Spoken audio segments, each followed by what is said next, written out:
네, 풍성하고 복된 명절들 보내셨을까요? 네, 빠른 분들은 아마도 지난주 목요일부터 쉬셨을 텐데 한 5일간 쉬신 거죠. 이렇게 긴 연휴가요, 쉴 때는 참 좋은데 이 끝나고 나면요, 그 후유증이 생각보다 오래가고 좀 큰 것 같습니다. 사실 평생으로 보자면 우리가 쉬었던 시간들보다 일해왔던 시간들이 훨씬 많았는데도 이 어쩌다 맞이한 긴 휴일에 우리 몸과 마음은요, 참 눈치 없게 참 쉽게 적응을 해버리는 것 같습니다. 지금껏 하루도 쉬운 날은 없으셨겠지만 더 무거웠을 또 어제 그리고 오늘 참 수고가 많으셨습니다. 그런 의미에서 우리 주변에 있는 지체들과 이렇게 인사 나눠볼까요? 올해도 복 많이 받으세요. 네, 올해도 복 많이 받으세요. 네, 감사합니다. 네. 우리가 주님 안에서 발견되어지는 것이요, 우리가 얻을 가장 큰 영광이고 또 가장 큰 복일 줄을 믿습니다. 보내신 삶의 자리들에서 이전보다 더욱 주님을 잘 드러내시는 우리 성도분들의 복된 2024년이 되시기를 축복합니다. 우리가 수요일 저녁에 계속해서 고린도전서의 말씀을 함께 나누고 있습니다. 이 고린도전서의 배경이 되는 고린도 교회의 성도들은요, 이 본인들의 이야기가 이렇게 오래도록 회자가 될 줄은 전혀 생각하지 못했을 겁니다. 사실 오래도록이라는 표현보다 영원히라는 표현이 더 적합할 것 같습니다. 주님의 말씀은 결코 사라지지 않고 세세토록 존재하기 때문이기도 하지만 이 성경이 전해지는 한 이 고린도 교회의 이야기는요, 결코 무시될 수 없는 내용을 담고 있기 때문입니다. 시간이 흐르고 시대가 바뀐다고 해서 인간의 본성이 바뀌지는 않을 테니까요. 고린도 교회의 성도들이 걸어갔던 그 길에서 완전히 자유로울 수 있는 교회나 성도들은 주님 오시기 전에는 결코 존재하지 않을 것이기 때문입니다. 그런 의미에서 이 고린도 교회를 향한 사도 바울의 권면 역시도 영원할 것입니다. 사도 바울을 통해 일하시는 하나님의 열심이 사도 바울의 때와 다름없이 지금도 그리고 앞으로도 영원히 지속될 것이기 때문입니다.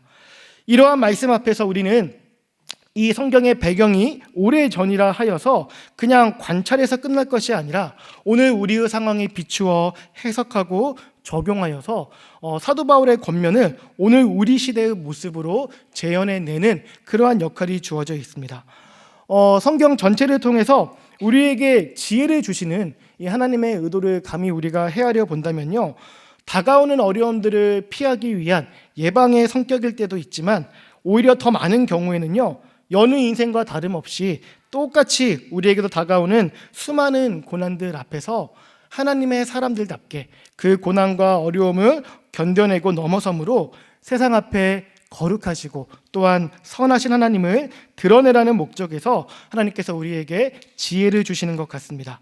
우리의 간절한 소망은 이 세상을 교회로 만들고 싶지만 그러기를 또 소망하고 그래야 되겠지만 우리가 마주하는 현실은요, 세상이 되어버린 교회입니다. 그래서 고린도 교회는 우리와 상관없는 교회라고 말할 수가 없는 것입니다. 객관적으로 보자면 이 땅의 모든 교회들은요, 여전히 하나님의 나라보다 고린도 교회에 훨씬 더 가까이 있습니다. 성경 66권이 어느 것 하나 가벼이 볼 수 없는 살아계신 하나님의 엄중한 말씀이지만 이 고린도 전서는 모든 시대를 관통하는 모든 시대의 교회들을 관통하는 현장의 모습을 담고 있다는 점에서 공동체가 함께 읽을 때 더욱 가치가 있는 그 진가가 드러나는 성경인 것 같습니다. 제가 어제쯤에 저희 목자 한 분하고 통화를 해야 되는 일이 있었는데 이 목장과 관련돼서 이야기를 나누는데 그 목자분께서 그런 말씀을 하셨습니다. 교회 안에서 개인주의가 점점 강화되고 있는 것 같다. 우리가 함께 해야 되는데 그 함께하는 시간들 속에서 누려지는 오게 되는 기쁨을 우리가 함께 누려야 되는데 그런 관점이 점점 희미해지는 것 같아서 마음이 아프시다라는 이야기를 하셨습니다. 그 이야기를 듣는데 너무 공감이 되는 말씀이었습니다. 사랑하는 성도 여러분, 우리의 신앙생활은요, 결코 혼자 하는 게 아닙니다. 그러면 이제 이렇게 말씀하시는 분이 계실 것 같아요. 맞아요, 목사님. 신앙생활 혼자 하는 게 아니라 우리 하나님과 더불어 함께 하는 거죠.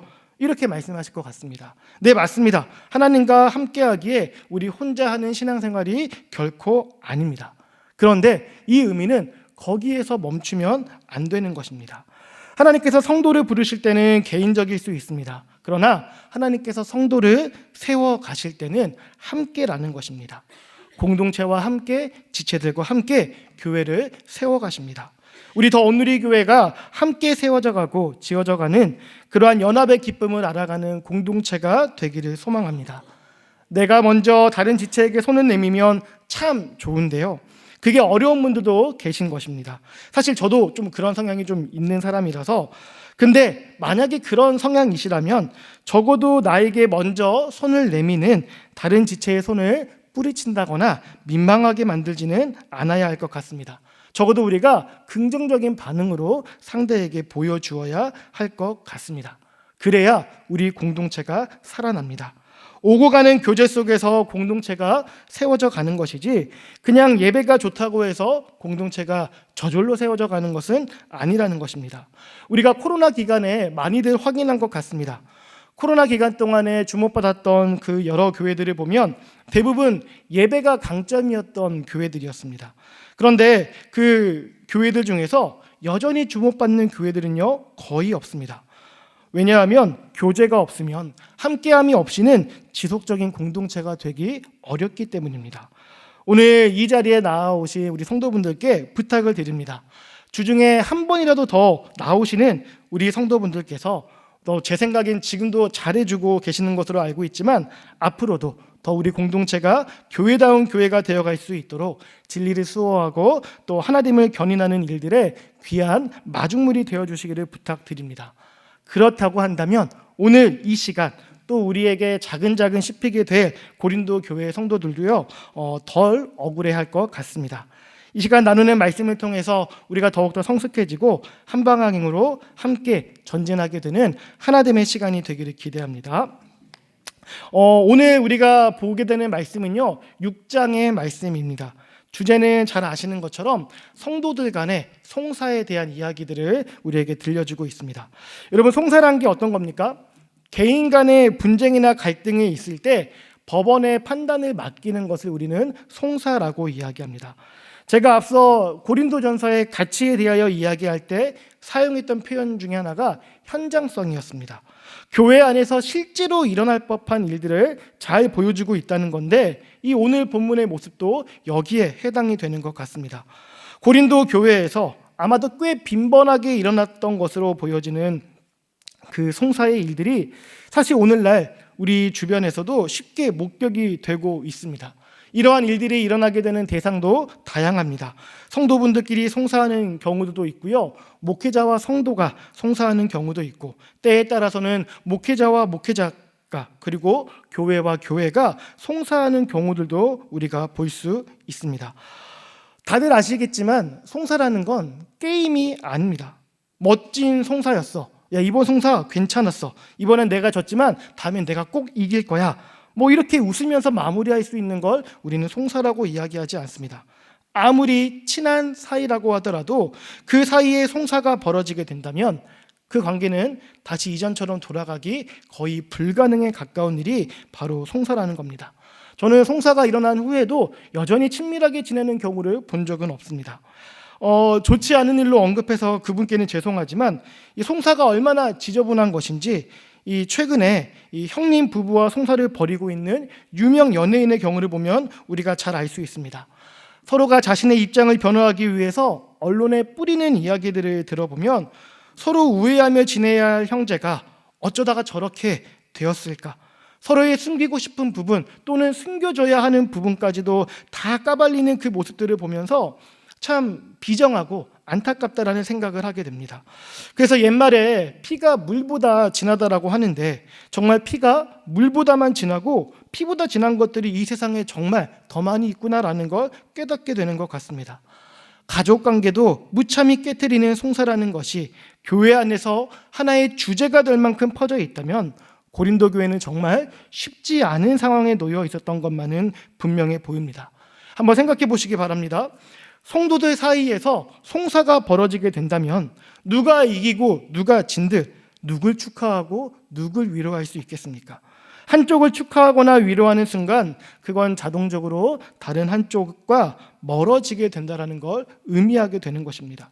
송사를 통해서 개개인들은 시비를 가릴 수도 있겠지만 공동체 입장에서는 승자가 없는, 무조건 질 수밖에 없는 일인 것입니다.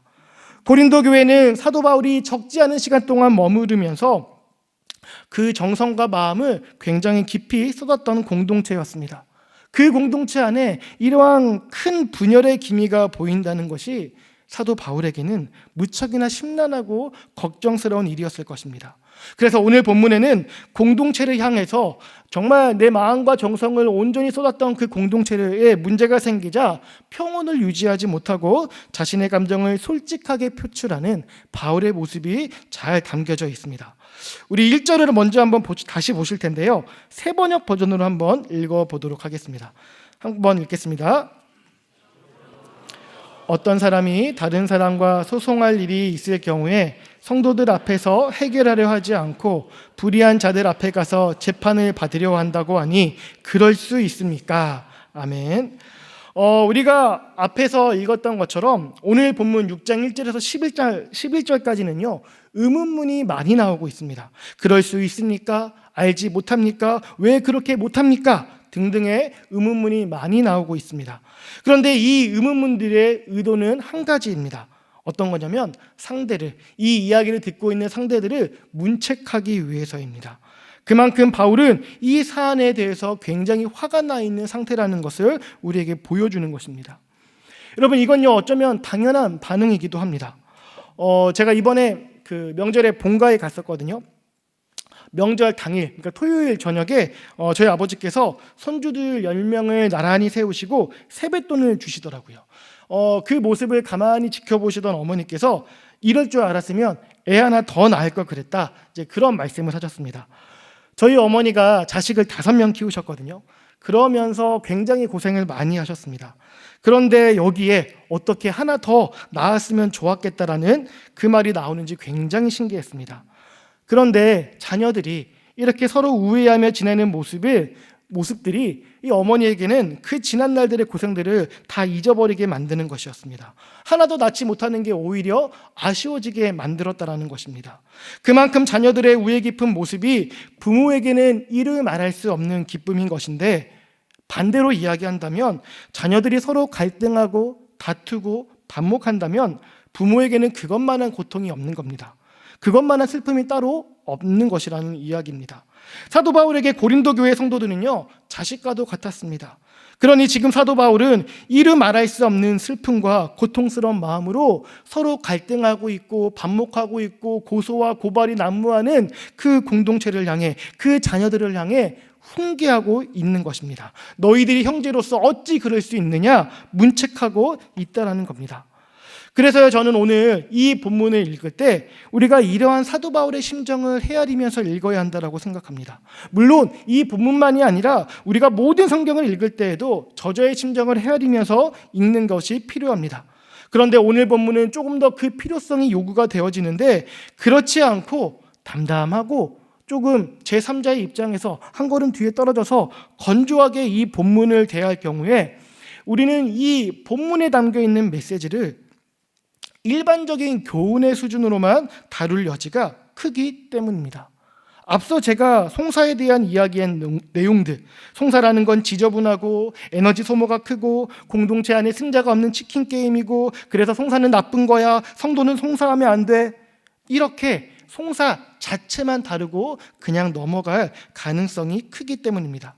실제로 많은 경우에 그렇게 일반화한 교훈을 받아들이셔서 송사 자체에 대해서 거부감을 가지고 판단하는 분들이 저는 생각보다 많이 계시지 않을까 생각합니다. 제가 기억을 더듬어 본다면 저희 부모님도 그런 분들 중에 한 분이셨던 것 같아요.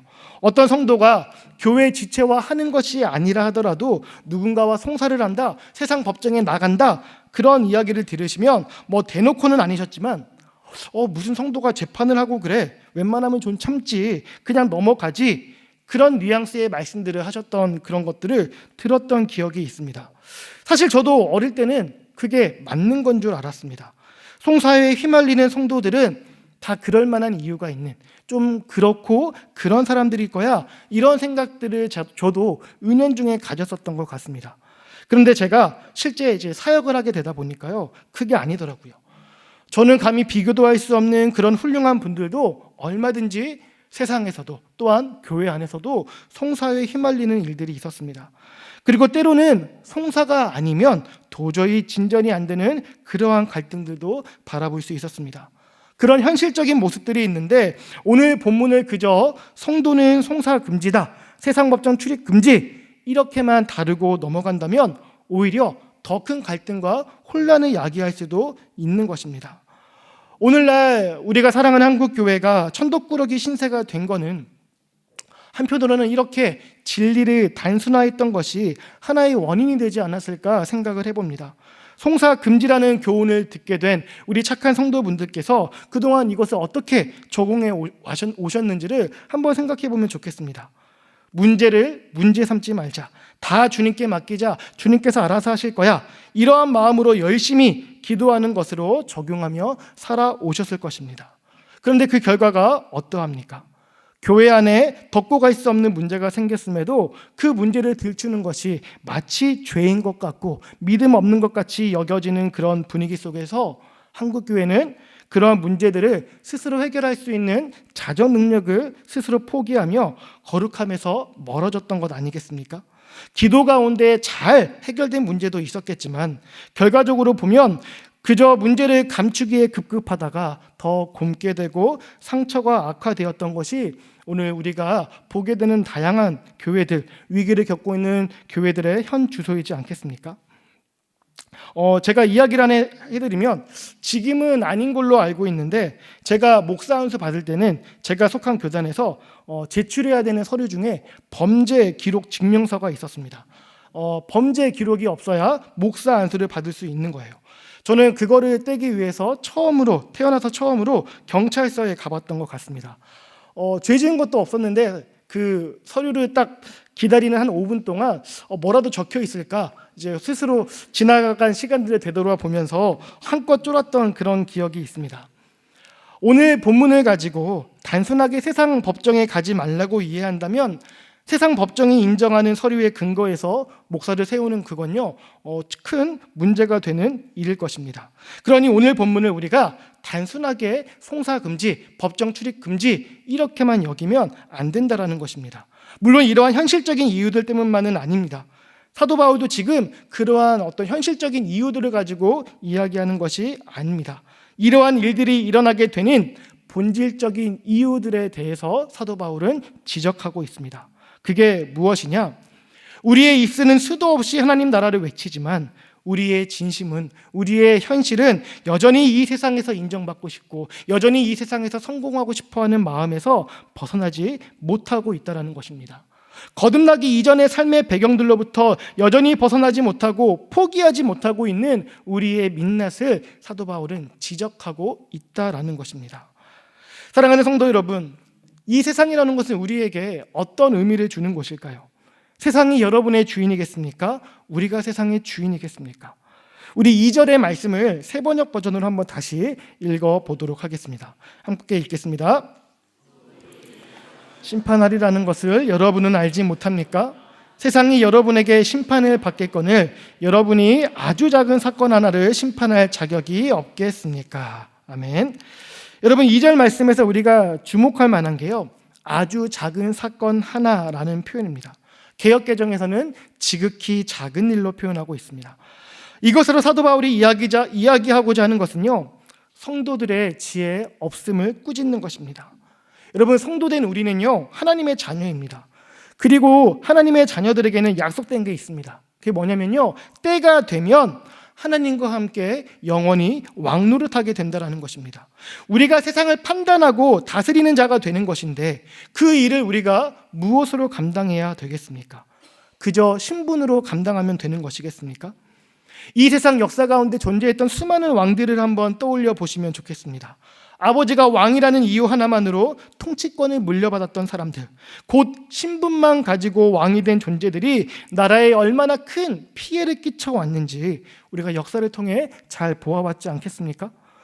왕은요, 왕으로서 통치 실력이 있어야 하는 것입니다.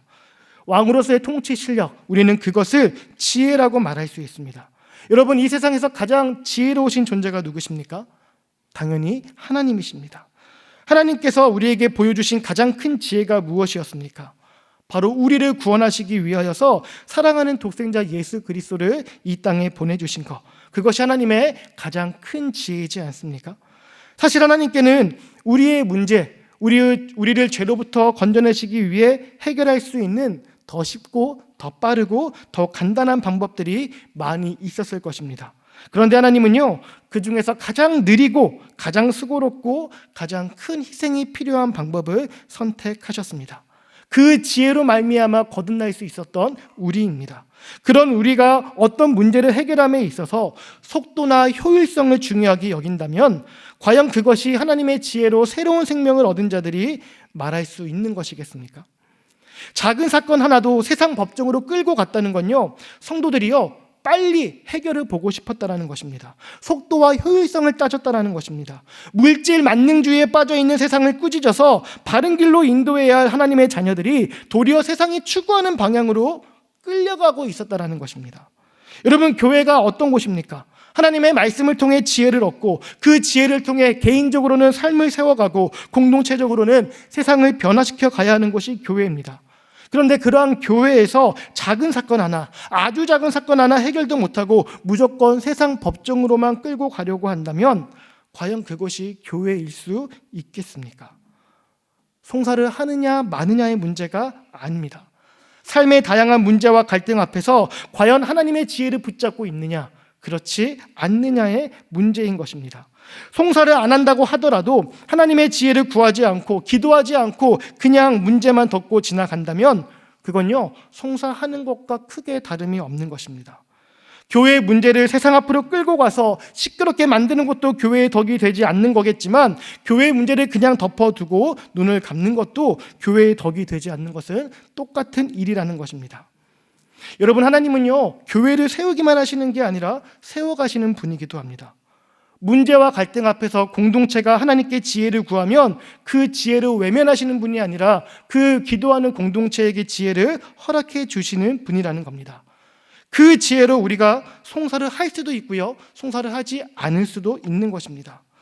공동체 안에 하나님의 지혜를 묻고 기다릴 만한 과정이 있느냐 없느냐, 그리고 그 과정에 대한 공동체의 신뢰가 있느냐 없느냐, 사도 바울은요 지금 그걸 지적하고 있다는 것입니다. 그러니 오늘 본문은 송사를 하고 있는 개개인의 성도들을 향해 던지는 메시지로만 우리가 이해할 것이 아니라 공동체 전체에 던지는 메시지로 우리가 이해해야 하는 것입니다. 사랑하는 성도 여러분, 우리는 교회라는 곳이 완전하지 않은 곳이라는 걸 너무나도 잘 알고 있습니다. 왜일까요? 왜 교회는 완전하지 않을까요? 저 때문입니다. 완벽하지 않고 단점투성이인 저 때문입니다.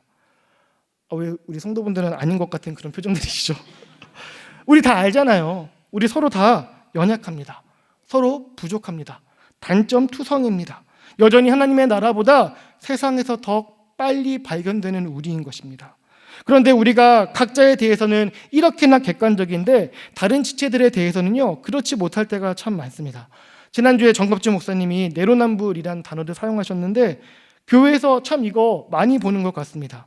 내 죄는, 내가 지은 죄는 용서받을 만한데 저 사람의 죄는 용서받지 못할 죄야, 그렇게 생각할 때가 많이 있는 것 같습니다.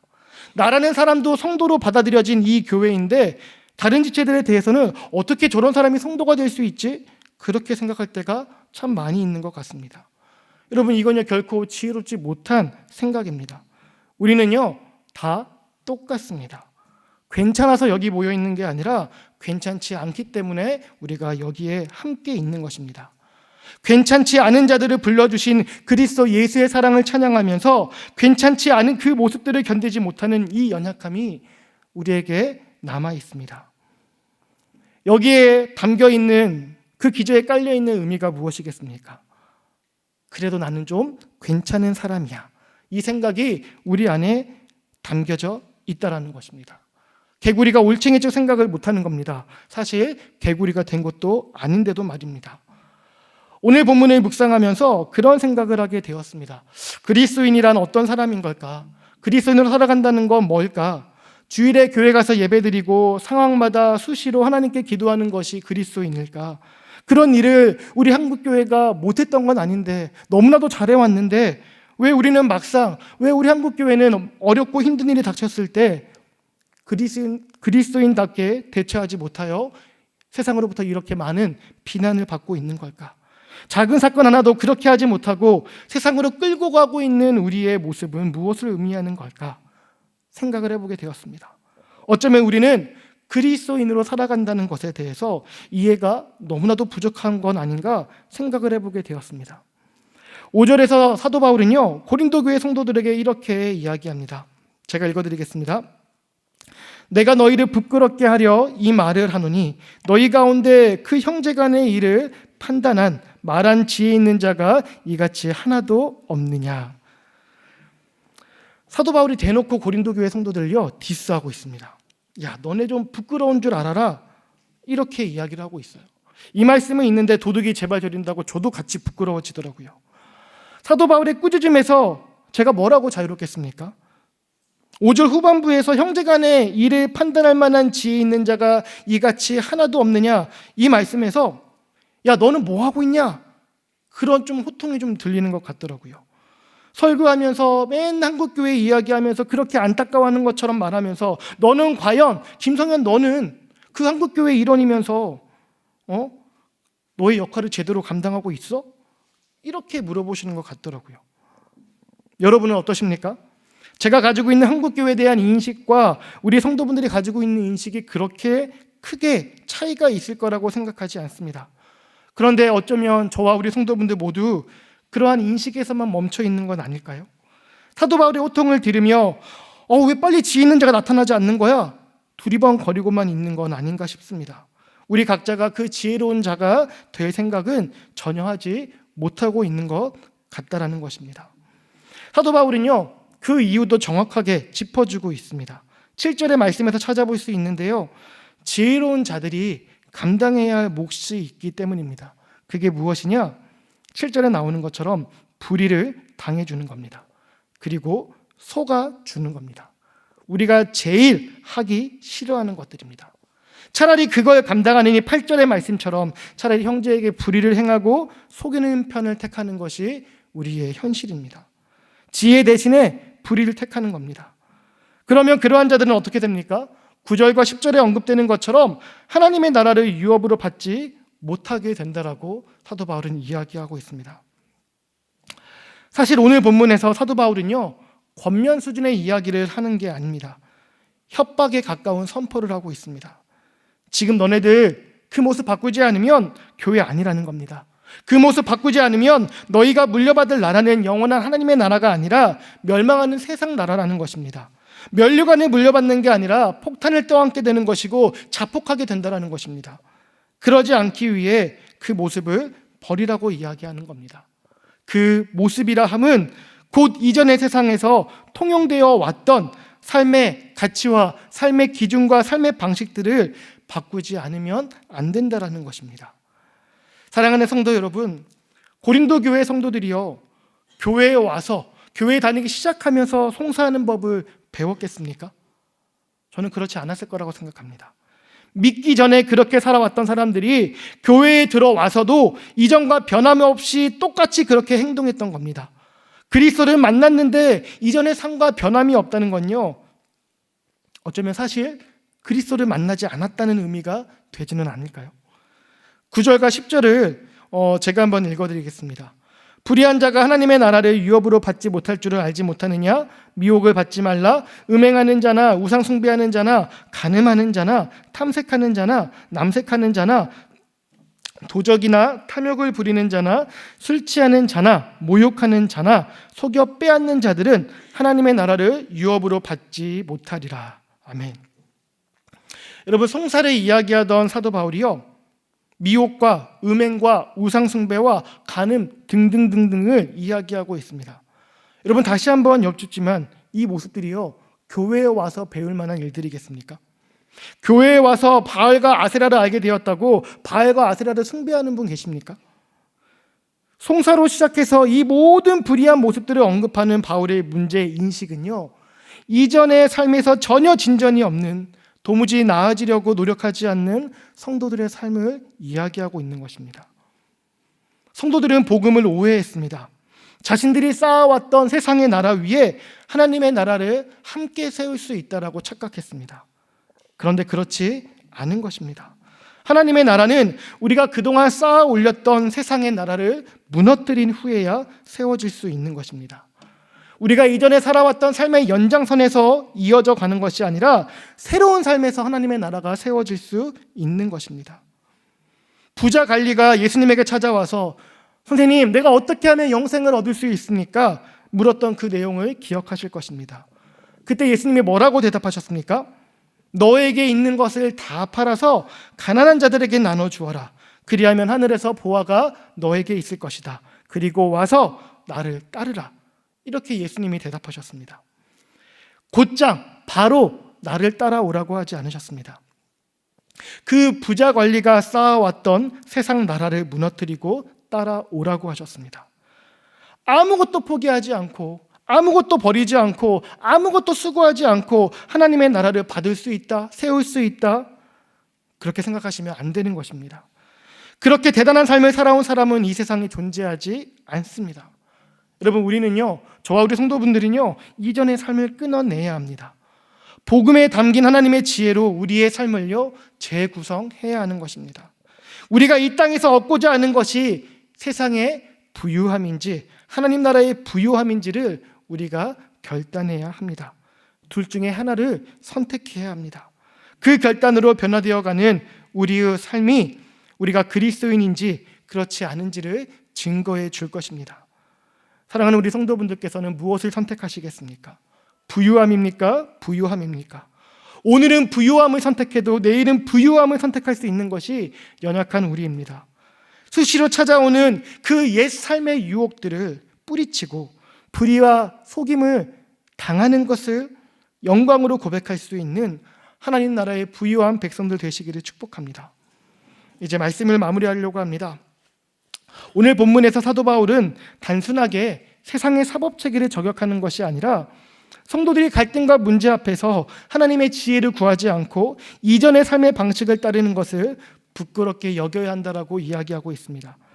사도 바울은 성도들에게 가장 좋은 것을 주고 싶어 하고 있습니다. 좋은 것을 얻기 위해서는 이미 손에 쥐고 있던 좋지 않은 것이든 덜 좋은 것이든 그것들을 포기하라고 이야기합니다. 왜냐하면 사도 바울이 전해주고자 하는 것은요, 새끼손가락 하나 펴서 거기에 걸고 가질 수 있는 작은 것이 아니기 때문입니다. 세상과 더불어서 가질 수 있는 것이 아니기 때문입니다. 이것은 오늘 우리에게도 동일합니다. 우리가 이전의 삶을 살아가면서 하나님의 나라를 소망하는 것은요, 불가능한 일입니다. 불가능을 가능케 하는 것은 하나님이 행하실 일이지 우리가 할 수 있는 일이 아닌 것입니다. 그러기 위해서 우리는요, 진리를 바르게 알아가는 일이 언제나 중요합니다. 공동체를 섬기는 것 너무 귀한데 배움이 없거나 배우려는 모습이 없이 섬기는 것은 자칫 교만이나 자기의에 빠질 위험이 큽니다. 나중에 뒤로 가게 되면 은사의 문제도 거론이 되지 않습니까? 은사가 방향을 잃으면요, 선물이 되지 않고 무기가 되는 것입니다. 하나님이 주신 선물이 도리어 저주가 될 수 있다는 것입니다. 그러니 사랑하는 성도 여러분, 진리 안에 거하시기 바랍니다. 진리를 더 알아가기 위해 수고해 주시기 바랍니다. 우리가 평생을 알고 알아도 여전히 알아야 할 게 더 많은 진리인 것입니다. 하나님의 은혜의 깊이를 우리가 감히 제한할 수는 없지만 적어도 우리는 아는 만큼 보이고, 아는 만큼 들리고, 아는 만큼 느끼고, 아는 만큼 고백하고, 아는 만큼 변화될 수 있습니다. 부족하게 알아서 또는 제대로 알지 못하여서 미혹당하여서 길을 헤매지 않고 진리 되시는 주님 바라보며 우리에게 주어져 있는 그 목적지까지 잘 나아가실 수 있는 우리 귀한 성도분들 되시기를 축복합니다. 그래서 우리 공동체에 지혜로운 자가 누가 있는지 그저 기다리기만 하는 자가 되지 않고 그 자가 바로 내가 될 수 있도록 서로 함께 준비하는 우리 더 온누리 교회의 공동체가 되기를 기대합니다.